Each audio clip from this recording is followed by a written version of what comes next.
기근이 더욱 심하여 사방에 먹을 것이 없고 애굽 땅과 가나안 땅이 기근으로 황폐하니 요셉이 곡식을 팔아 애굽 땅과 가나안 땅에 있는 돈을 모두 거두어들이고 그 돈을 바로의 궁으로 가져가니 애굽 땅과 가나안 땅에 돈이 떨어진지라.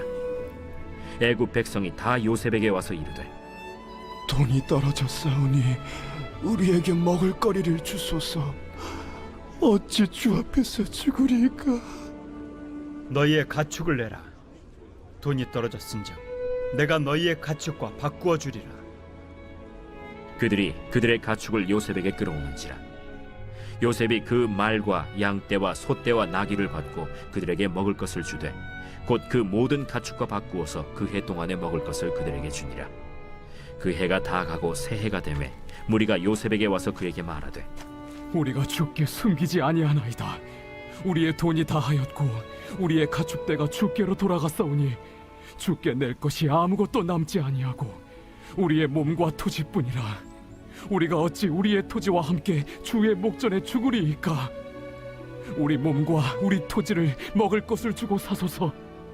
우리가 토지와 함께 바로의 종이 되리니 우리에게 종자를 주시면 우리가 살고 죽지 아니하며 토지도 황폐하게 되지 아니하리이다. 그러므로 요셉이 애굽의 모든 토지를 다 사서 바로에게 바치니 애굽의 모든 사람들이 기근에 시달려 각기 토지를 팔았습니다. 땅이 바로의 소유가 되니라. 요셉이 애굽 땅 이 끝에서 저 끝까지의 백성을 성읍들에 옮겼으나 제사장들의 토지는 사지 아니하였으니 제사장들은 바로에게서 녹을 받음이라. 바로가 주는 녹을 먹음으로 그들이 토지를 팔지 않음이었더라. 요셉이 백성에게 이르되 오늘 내가 바로를 위하여 너희 몸과 너희 토지를 샀노라. 여기 종자가 있으니 너희는 그 땅에 뿌리라. 추수의 5분의 1을 바로에게 상납하고 5분의 4는 너희가 가져서 토지의 종자로도 삼고 너희의 양식으로도 삼고 너희 가족과 어린아이의 양식으로도 삼으라. 주께서 우리를 살리셨사오니 우리가 주께 은혜를 입고 바로의 종이 되겠나이다.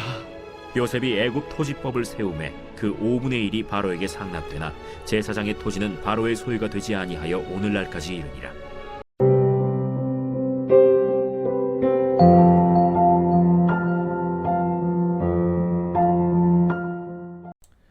여러분 반갑습니다. 오늘도 큐티로 여는 기막힌 하루입니다. 본 말씀 창세기 47장 13절부터 26절의 말씀입니다. 오늘 본문 말씀에는 기근의 때에 많은 사람을 돕고 살리는 이 요셉의 모습이 그려집니다. 오늘 13절의 말씀은 기근이 더욱 심하여 라는 말로 시작이 되죠. 이제 본격적인 기근에 접어들면서 많은 사람들이 고통을 겪기 시작한 것입니다. 자, 그런데 오늘 성경을 잘 보시면 이 기근에 대한 설명 가운데 유독 초반에 반복되는 표현 하나가 있음을 보게 됩니다. 그것이 뭐냐 하면 애굽 땅과 가나안 땅이라는 표현입니다. 자, 13절에 보니까 애굽 땅과 가나안 땅이라는 표현이 나오고 또 14절에도 애굽 땅과 가나안 땅, 그리고 15절에도 보니까 애굽 땅과 가나안 땅이라는 표현이 3번이나 등장합니다. 여러분, 성경이 애굽 땅과 가나안 땅이라는 이 표현을 3번이나 반복하는 의미가 무엇일까요? 그것은 지금 이 기근이 어떤 특정한 땅, 어떤 특정한 지역이 아닌 모든 지역에 광범위하게 임한 기근이라는 것을 강조하는 표현입니다. 다시 말하면 이 심각한 기근은 누구도 예외 없이 그 당시의 모든 나라와 모든 사람들이 겪는 기근이었다는 것입니다. 여러분, 아무것도 아닌 것 같지만 오늘 이 표현이 우리에게 주는 매우 중요한 메시지가 있습니다. 우리가 어떤 고난과 환난을 겪을 때 우리가 그때 절대로 빠져서는 안 되는 생각이 있습니다. 그것은 바로 왜 나만이라고 하는 피해의식입니다. 우리는 내 인생에 고난이 찾아올 때 마치 이 세상 사람들은 다 행복한데 나 혼자만 불행하다고 생각하는 이 피해의식에 사로잡히기가 쉽습니다. 그러나 여러분, 절대 그렇지 않습니다. 고난은요, 사람을 가리지 않습니다. 오늘 애굽 땅과 가나안 땅이 모두 기근으로 황폐해졌다고 말하는 것처럼 모든 사람은 다 각자의 기근을 겪으며 살아가고 있습니다. 믿는 자나 믿지 않는 자에게 모두 기근이 있습니다. 부자와 가난한 자 모두에게 기근이 있습니다. 또 목사나 평신도 모두가 다 기근을 겪으며 살아갑니다. 제가 얼마 전에 한 일간지에서 아주 흥미로운 기사 하나를 접했는데요. 그 기사의 내용은 소위 재벌이라고 불리우는 우리나라 최고 부자들의 평균 수명에 관한 기사였습니다. 이 기사에서 재벌들의 평균 수명이 76.8세로 일반 국민의 기대 수명인 83.5세보다 훨씬 더 낮다는 조사 결과가 나왔다는 것입니다. 또한 이 조사 대상에서 90세 이상까지 산 비교적 장수한 재벌들은 고작 14%에 불과했다는 것입니다. 여러분, 너무 이상하지 않습니까? 우리는 보통 생각할 때 재벌이라고 하면 많은 부를 누리면서 좋은 곳에 살고 좋은 것 먹고 좋은 의료 혜택을 누리니 당연히 우리보다 건강하게 오래 살 것 같습니다. 그런데 조사해 보니 그게 아니더라는 것입니다. 이게 뭘 의미합니까? 눈에 보이는 화려한 삶의 이면에는 한 기업을 책임지고 이끌어가는 것에 대한 엄청난 스트레스가 그들에게 있다는 것입니다. 또한 돈 때문에 벌어지는 가족 간의 불화와 송사도 얼마나 많이 벌어집니까? 그러니까 이 재벌들에게도 남들에게 말하지 못하는 기근의 고통이 있다는 것입니다. 여러분, 연예인들은 또 어떻습니까? 우리가 볼 때는 너무나 많은 사람들의 인기와 사랑을 한 몸에 받으면서 화려한 삶을 살아갑니다. 무엇 하나 부족할 것이 없어 보입니다. 그런데 그들의 보이는 삶 이면에는 늘 지금 누리는 이 인기가 언제 없어질까 두려워하는 불안이 있고, 또 누군지 알지 못하는 사람들부터 쏟아지는 악플로 상처 입고, 그래서 공황장애와 우울증, 그리고 불면증에 시달리다 자살하고 싶은 이 충동에 시달리는 이 연예인들이 얼마나 많은지 모릅니다. 여러분, 이렇게 기근이라는 것은 애굽 땅, 가나안 땅 가리지 않고 모든 땅, 그리고 모든 인생에 다 찾아옵니다.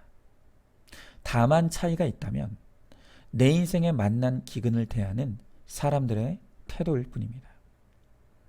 어떤 사람은 기근을 만날 때 마치 이 기근이 없는 것처럼 가리고 포장하는 태도로 일관합니다.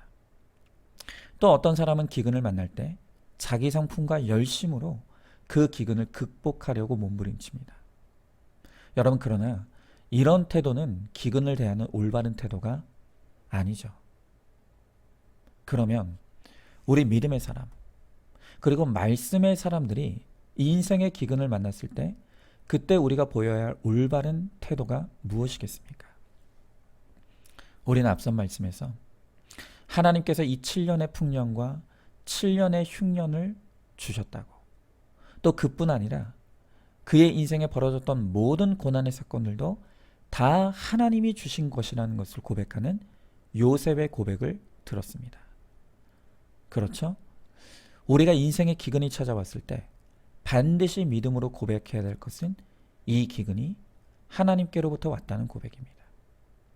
그리고 하나님이 기근을 주시는 목적이 우리를 죽이시기 위함이 아니라 도리어 우리를 주님께 돌이키게 하셔서 구원을 주시고 영원한 생명을 주시려고 하는 것이 바로 이 기근의 목적이라는 것입니다. 여러분, 목사인 저도 제 인생에 하나님이 보내주신 크고 작은 기근과 흉년들이 있었습니다. 그리고 그것은 현재 진행형이기도 합니다. 오늘은 제가 겪는 기근 중에 한 가지 기근을 여러분들에게 나누고 소개하려고 합니다. 지금 제가 겪고 있는 기근은 바로 아픈 자녀의 기근입니다. 제 둘째 아들은 현재 ADHD라는 진단을 받고 약물 치료를 받고 있습니다. 이 ADHD의 정확한 병명은요, 주의력 결핍과 과잉 행동 장애입니다. 이 병명에서 알 수 있듯이 제 아이는 늘 주의가 산만하고요, 충동적으로 큰 소리로 고함을 지르거나 거친 행동을 반복합니다. 그러다 보니까 아이는 크고 작은 사고를 치게 일 수 있고 또 다치는 것도 반복이 됩니다. 또 형과의 다툼도 잦습니다. 그래서 매일마다 아이의 행동을 제지하고 수습하는 일이 그 보통이 아닙니다. 또한 아이의 그런 행동 때문에 밖에서 이 아이가 선생님과 친구들로부터 미움을 사고 또 왕따를 당하지 않을까 늘 마음에 그런 걱정이 있습니다. 그래서 아이의 이런 상태의 심각성을 느꼈던 저희 부부는 상의 끝에 병원에 가서 ADHD라는 진단을 받게 되었고 그 후로 약의 처방을 받아서 그것을 먹으며 치료를 받고 있습니다. 그런데 사실 제가 아주 최근까지도 이 아이가 아픈 아이라는 것은 머리로 알고 있었지만 그 아픔이 제 가슴으로는 체휼이 되지 못하고 있었습니다. 왜냐하면 제가 이 아이의 상태를 직접 대면해 체감할 만한 시간이 많이 없었기 때문입니다. 뭐 다들 그러시겠지만 저 역시 새벽에 집을 나서면 하루 종일 교회에 있다가 저녁이 돼서야 잠깐 이 아이들을 만납니다. 거기다가 아이들이 쉬는 날은 제가 쉬지 않고 또 제가 시간이 있을 때는 아이들이 시간이 없고 그러다 보니 이 아이와 제가 직접적으로 부딪힐 시간이 생각보다 많지 않았던 것입니다. 그러다 보니까 이 아이가 아픈 아이라는 것을 심각하게 받아들이지 못하고 늘 마음으로 쟤는 왜 항상 저럴까 하며 아이를 무시하고 마음으로 밀어내면서 온전히 품고 체휼하지를 못했습니다. 그런데 이번 주 월요일에 저도 저희 아이들도 쉬는 날을 맞게 되어서 이 아이들과 하루 종일 함께 보내는 시간을 뭐 거의 몇 년 만에 갖게 되었는지 모르겠습니다. 그런데 그날 그 시간을 통해서 저는 비로소 이 아이가 처음으로 이 아이가 앓고 있는 이 장애가 얼마나 심각한지에 대해서 직면하는 시간을 갖게 된 것입니다. 지금 제 아이가 병원에서 처방받아 먹고 있는 이 약은요, 과잉 행동을 초래하는 그 호르몬을 억제시켜주고 또 조절시켜주는 그런 효과를 내는 약을 먹고 있습니다. 그런데 이 약을 먹으면요, 아이가 마치 우울증에 걸린 사람처럼 말수가 없어집니다. 뭘 물어도 대꾸를 안 합니다. 매우 의기소침한 모습으로 있습니다. 제가 이 약을 먹고 난 후 약기운에 사로잡혀 있는 이 아이의 모습을 그날 월요일날 처음 목격하게 된 것입니다. 약기운 가운데 있는 이 아이의 모습은 제가 평소에 보아왔던 그 아이의 모습과는 전혀 딴판이었고 오히려 너무 무기력해 보이기까지 해서 마음에 충격이 있었습니다. 그러다가 저녁 시간이 되고 또 약기운이 떨어지게 되니까 아이는 다시 원래 상태에 그 과장되고 흥분한 모습으로 돌아가 있었습니다. 그러니까 이 어린아이가 매일마다 이런 극과 극의 감정의 기복을 겪으며 살아가고 있었던 것입니다. 근데 그걸 제가 몰랐습니다. 이날에서야 처음으로 그걸 목격하게 된 것입니다. 사실 이제까지는 주의가 산만하고 과잉 행동을 하는 이 아이 때문에 제가 힘들고 그리고 제 아내만 힘들다고 하는 제가 이 피해의식에 사로잡혀 있었습니다. 그런데 그날 약을 먹고 한없이 가라앉아 있는 아이의 모습, 그리고 약기운이 떨어지니 다시 극도로 흥분해 있는 그 극과 극의 아이의 모습을 대면하게 되면서 그 누구보다 이 장애를 앓고 있는 이 아이가 가장 힘들고 아픈 시간을 겪고 있다는 것이 그제서야 체휼이 되었습니다. 그러고 나니 제 가정에서 진짜 아픈 사람은 제 아이가 아니라 내 아이조차도 공감하지 못하고 체휼하지 못하는 제가 바로 진짜 아픈 사람이고 제가 진짜 문제 부모, 문제 인생이라는 것이 너무 인정이 되었습니다. 제 아이는 약이라도 있지만 저는 약도 없습니다.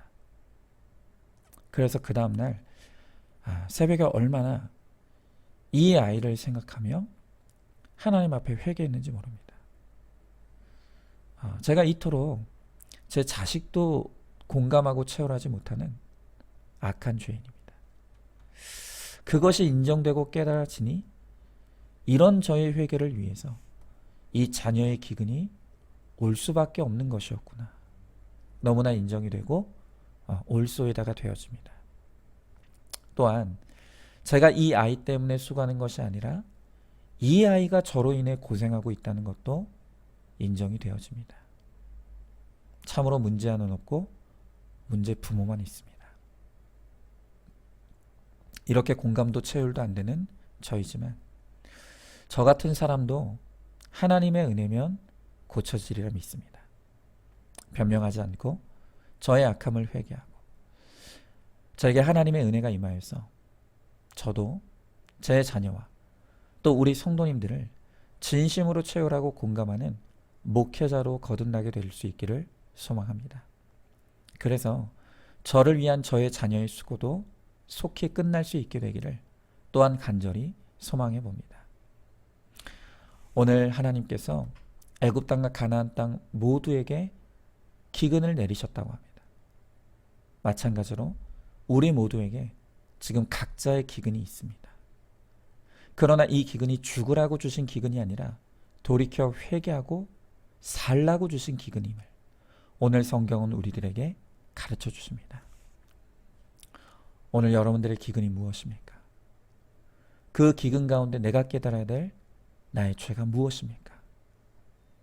오늘 말씀 앞에서 이 기근을 허락하실 수밖에 없었던 하나님의 뜻을 깨닫고 회개하여 주의 은혜를 구하는 자리로 나가시기 바랍니다. 그러면 주님이 나를 만나 주실 것이고 주님이 나의 상급과 위로가 되어 주실 것이고 또한 기근에서도 살게 하여 주시는 은혜를 베풀어 주실 줄로 믿습니다. 자, 한번 질문해 봅니다. 현재 나의 기근이 무엇입니까? 나만 겪는 고난이라고 생각하며 피해의식에 사로잡혀 있지는 않습니까? 지금 나의 기근이 죽을 고난이 아니라 거룩과 구원을 위해 꼭 필요해서 하나님이 주신 기근이라는 것을 깨닫고 있습니까? 기근에서 사는 길은 오직 회개하여 주님께로 돌아가는 것밖에 없다는 것을 깨닫고 또 다른 기근에 있는 가족과 이웃들에게도 오늘 이 복음을 외쳐주시기를 바랍니다. 오늘도 6월 8일 보석상자입니다. 성도에게 가장 위험한 때는 승리의 순간입니다. 승리의 순간에 가장 힘든 유혹이 찾아옵니다. 날마다 은혜를 구하며 하나님의 말씀에 붙잡혀 있지 않으면 승리한 그 순간에 넘어지게 됩니다. 아멘. 우리 함께 기도하겠습니다. 하나님, 오늘 주님께서 내리시는 이 기근은 사람을 가리지 아니하고 땅을 가리지 아니하며 애굽과 가나안 땅 모두에게 내리는 기근이라고 말씀하십니다. 하나님, 그렇습니다. 오늘 이 땅을 살아가는 모든 사람들에게는 각자의 고난이 있고 또 각자의 기근이 있습니다. 이 기근 가운데 어떤 사람은 성품으로 이기려고 하고 또 어떤 사람들은 자신의 의지로 이기려고 하고 또 어떤 사람들은 마치 내 인생에는 기근이 없는 것처럼 자신과 다른 사람을 속이며 그렇게 살아갑니다. 하나님, 그러나 주님, 오늘 이 기근이 하나님이 나에게 보내신 기근임을 깨달으라고 말씀하십니다. 그리고 이 기근이 내가 죽을 기근이 아닌 우리가 하나님께 돌이켜 회개하며 나아갈 때 주님이 우리를 거룩하게 하시고 또 구원을 베풀어 주시는 생명을 위한 기근이라고 말씀하십니다. 주님, 오늘 주님께서 저에게도 자녀의 아픔이라는 기근을 주셨습니다. 하나님, 그러나 제가 이렇게 구속사의 복음을 전하며 가면서도 이 기근 가운데 이 자녀 때문에 내가 힘들다는 피해의식에 사로잡혀서 내 죄를 보지 못하고 깨닫지 못하고 있었습니다. 그러했기에 제 아이가 저 때문에 너무나 많은 수고를 하고 고생을 하고 있습니다. 주님, 이제는 이 아이의 이 아픔이 체휼하지도 공감하지도 못하는 저의 악과 저로 말미암은 것을 이 시간 회개하고 고백하오니 주님, 저를 불쌍히 여겨주시고 저를 은혜로 치유하여 주셔서 제 마음에도 주의 사랑이 부어지게 하시고 또한 제 자녀와 그리고 우리 사랑하는 성도들의 아픔을 공감하고 체울할 수 있는 하나님 제가 될 수 있게 하여 주시옵소서. 오직 내 죄만 보고 회개함으로 나를 위해 수고하는 내 자녀의 아픔도 속히 치료해 주시는 은혜를 허락하여 주시옵소서. 또한 오늘도 이 기근 가운데 고통하는 우리 사랑하는 성도님들 말씀을 통해 회개의 자리로 이끌어 주시고 그 자리에서 나의 죄를 회개하며 주의 은혜를 간구함으로 우리 모두에게 하나님 다시 한번 은혜의 단비를 내려주시는 그 은혜가 임하게 하여 주시옵소서. 믿사오며 사랑이 많으신 우리 예수님 이름 받들어 기도드리옵나이다. 아멘. 오늘도 큐티로 기막힌 하루를 살아내는 하늘가족 공동체 우리 모든 성도님 되시기를 주님의 이름으로 축복합니다.